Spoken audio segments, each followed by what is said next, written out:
ወይ ቲክቶክ ዛሬ አብሮ መሳቅ ነገ ደግሞ አብሮ ማልቀስ አልፎም መናከስ ሆኗል ነገሩ። አና በቃ ወይ ሽማግሌ ላኩልኝ ወይ እኔ ልላክላችሁ። ብቻ ባል አይደለም ይሄ ልጅ ባል አይደለም።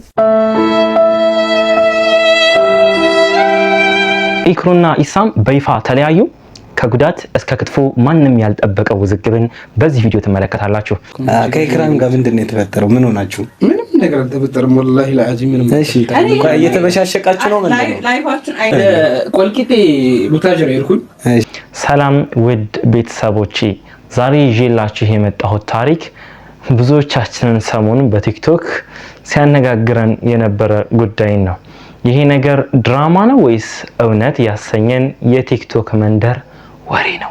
ወሬ ፊት ብቻ ነው እንዲያለሽ የምትሉኝ ሰዎች እኔ ኳስ መስላችኋለሁ? ኢክሩና ኢሳም ምን እንደነኩና አሁን ምን ደረጃ ላይ እንደደረሱ ሲሰማ በጣም ይገርመኝ። በጣም ዛሬ የምንፈትሻቸው 3 አነጋጋሪ ጉዳዮች አሉ። ኢሳም እግሩን ተጎርቶ ብቻውን ሲታገል ኢክሩ የት ነበረች ነው የመጀመሪያው ጥያቄ። እሱ ደግሞ ሰሞኑን የሆነ ፖድካስት ላይ ቀርቦ ወጥ ብቻ ነው መስራት የምትችለው ወጥ ብቻ አይነት ነገር ተናግሯል። እሱ ጀስት የጉራጌ ልጅ ነው ክትፎ ሲፈልግ፣ እሷ ደግሞ የወሎ ልጅ ናት ወጥ ላይ ፐርፌክት ናት። እና ይሄ የአሽሙር ጦርነት የአዲስ ሰው መምጣት ያው ኢሳም ከአዲስ ልጅ ጋር እየሰራ መሆኑ ኢሳም በእውነት ኢክሩን በሌላ ሰው ተክቷታል እንዴ የሚለውን ጥያቄ ያስነሳል። እስከ መጨረሻው አብራችሁ ይሁኑ፣ ምክንያቱም ከዚህ የቲክቶክ ድራማ የምንማረው ትልልቅ ጉዳዮች አሉ።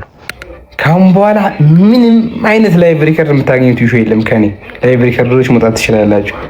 ምንም አይነት ኢሹ ስለ ራሴ ስለ ግል ላይፌ ስለምትፈልጉት ነገር ስላለውበት ሁኔታ ብቻ መጠየቅ የምትችሉት። ስለ የትኛውም ሰው አረብም ይሁን አጀብም አላወራም። ስለ የትኛውም ኢንሻአላህ። እውን ነገሩ እንዴት እዚህ ደረሰ? አብረን እንመልከት። እስኪ ወደ ኋላ እንመለስ።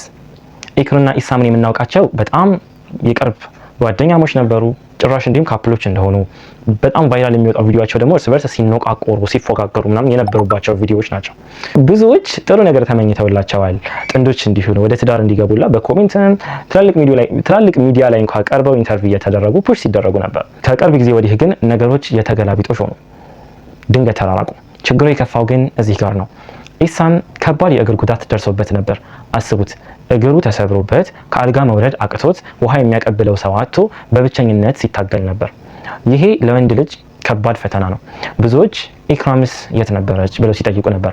እሱ ግን ያንን ሁሉ ህመም ብቻውን እንደተወጣ ለራሱ ጠንክሮ አሁን ላይ ራሱን እንዳገኘ፣ ይህ ደግሞ ኢሳም ምን ያህል ጠንካራ እንደሆነ በሚያሳይ መልኩ ቪዲዮን ለቋል። በደንብም ታይቶለታል። እሱ አይደለም ጉዳዩ።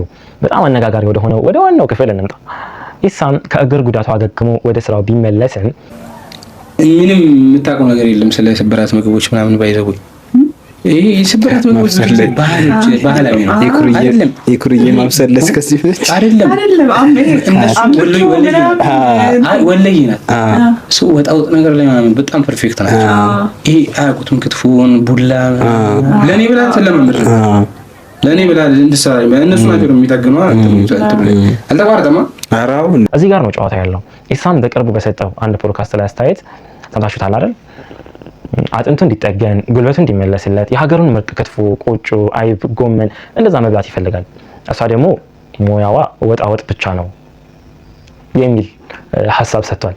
ለመናገር ወጣወጥ ይጣፍጣል፣ ግን ለተሰበረ እግር ወጣወጥስ መድኃኒት ይሆናል? ይሆናል፣ በደንብ ይሆናል። ግን ኢሳም ይሄ ነገር አልተዋጠለትም። ግን ሌላም ያለው ነገር አለ። እሷንም ያመሰገነበትን መንገድ አለ።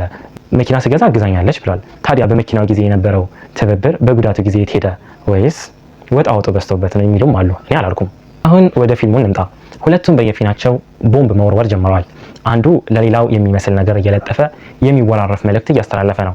የቀድሞ ፍቅረኛ ማቾች ሲጣሉ ዘፈን ሁሉ ትርጉም ይኖረዋል የሚባለው ለዚህ ነው። ግን ከሁሉም በላይ ኢሳም አሁን የመጣበት መንገድ ነው ያስገረመኝ። ከሌላ ሴት ጋር ቪዲዮ መስራት ጀምሯል። ይሄ ነገር ለኢክሩ መልእክት ለማስተላለፍ ነው ወይስ በእውነት ልጁ ህይወቱን ቀጥሎበት ነው? ቪዲዮዎች ኮሜንት ላይ ምን እያሉ እንደሆነ ታውቃላችሁ? ይችኛዋ ክትፎ መስራት ትችል ይሆን? ይሄ በቃ ከባድ ፉገራ ነው። እኛም እስኪ እነሱ ምን እያሉ እንደሆነ በእነዚህ ቪዲዮዎች ውስጥ የተደበቀ መልእክት ምን እንደሆነ አብረን እንዴ ቻናሌ ቤተሰቦች ከዚህ ሁሉ ድራማ የምንማረው ትልቁም ነገር አለ። ሚስጥር መጠበቅ። ኢስላማዊ እሴቶቻችን እንደሚያስተምሩን በግንኙነቶች ውስጥ አብሮ በመኖር ውስጥ የተደረጉ ውለታዎችም ሆነ ድክመቶች አደባባይ ላይ መናገር ወይም ደግሞ መመላለስ ጥሩ አይደለም። መኪና ስገዛ አድርታኛለች የሚለው ምስጋና ቢሆንም ወጥ ብቻ ነው የምታውቀው የሚለው ደግሞ የእሷን ሙያ ማቃለል ሊመስል ይችላል። የአንድን ሰው ነውር መሸፈን ትልቅ ቦታ አለው። የተጣላ ሰው ሁሉ ሚስጥሩን አደባባይ ማውጣት የለበትም። ሰዎች አብረናቸው ስንኖር እናከብራቸዋለን፣ ሲርቁን ደግሞ ስማቸውን ማጣጣል የለብንም ይላል የሀገራችን ሰው አይደል? የሶሻል ሚዲያ ፍቅርና ህይወት ምን ያህል ተሰባሪ እንደሆነ እያየን ነው። ዛሬ አብሮ ቪዲዮ የሰራ ሁሉ ነገ አብሮ ይዘልቃል ማለት አይደለም።